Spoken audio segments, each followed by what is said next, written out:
Well, Sean, what we've learned about the media, several of the hosts and guests, is we have a lot of psychopaths out there, that's for sure. Okay, how do you really feel? Well, comparing the president's conference with Putin to Pearl Harbor, 9/11, Kristallnacht, the beginning of the Holocaust, calling him a traitor and treasonous. 2 weeks ago they said he was running Japanese internment camps and Nazi concentration camps. This is the pseudo-media. And now it comes to Russia. Now the liberals, the media, the Democrats, some Republicans, very upset about Russia. They've had more positions on Russia than Stormy Daniels, as far as I'm concerned. Let me point out some history.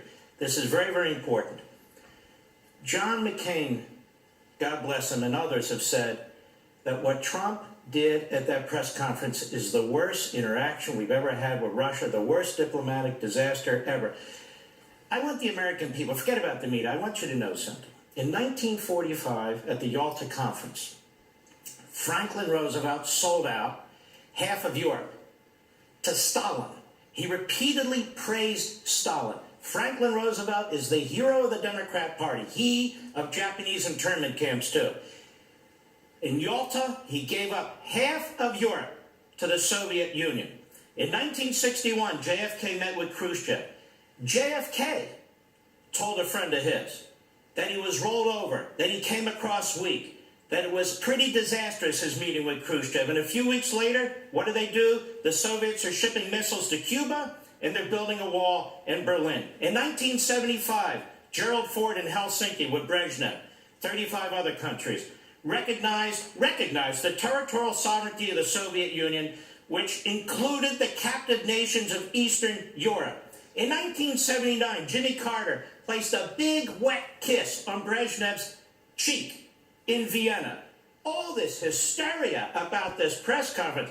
The president said, look, I could have said it better, I should have said this, and they act like it's the apocalypse. It's not.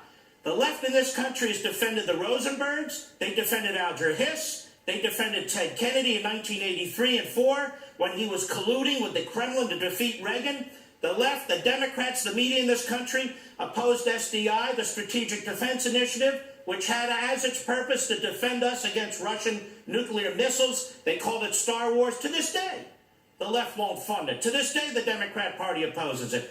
They opposed his Pershing II missiles to modernize medium-range nuclear missiles, which he eventually put in Europe, again to defeat the Soviet Union. So the left goes back and forth, the Democrats.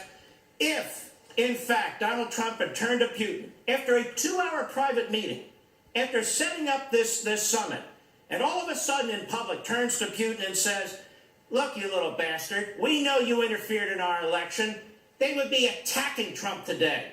The way that Trump turned to the Germans and NATO and said, hey, you're buying 70% of your natural gas from the Ruskies, you're funding their war machine, and then you ask us to subsidize you? The media and the Democrats and the same people went nuts. But some more facts. Obama's president. Obama did nothing effective at all to stop the Russians' interference in our election. He's the one who ought to be under investigation. No pushback for the invasion of Georgia. No pushback for the annexation of Crimea. No pushback for the invasion of eastern Ukraine. No pushback from Russia's criminal shoot-down of flight MH17. He capitulated to Russia in Syria, the unmet red lines, his betrayal of Poland and the Czech Republic by acceding to Russia's demand to remove U.S. missile defense systems there. He betrayed the Ukraine by refusing to provide them with defensive weapons. Now, contrast that disaster, that utter appeasement, to what Trump has done in 18 months. He's expanded sanctions on Russian companies and apparatchiks. He's expanded and beefed up NATO. He's had a massive increase in U.S. defense spending, no thanks to the liberals, restoring missile defenses to Poland and the Czech Republic, returning heavy armored divisions to Germany, pre-positioning armed brigades in the Baltics, ending arms embargoes on Ukraine and Georgia that Obama imposed on victims of Russian aggression, ending the ban of oil exports to try and compete with the Russians when it comes to their oil. And I could go on and on and on this. These are notes I had typed out on this. So all this hysteria, the fact of the matter is Trump hasn't done a thing to harm America with respect to Russia, and Obama did nothing to protect America when it came to Russia, the same attitude Obama had when it came to the Chinese in the South China Sea building their phony islands, the North Koreans as they're building their nukes, the Iranians, he gave them $150 billion and a wet kiss on the lips.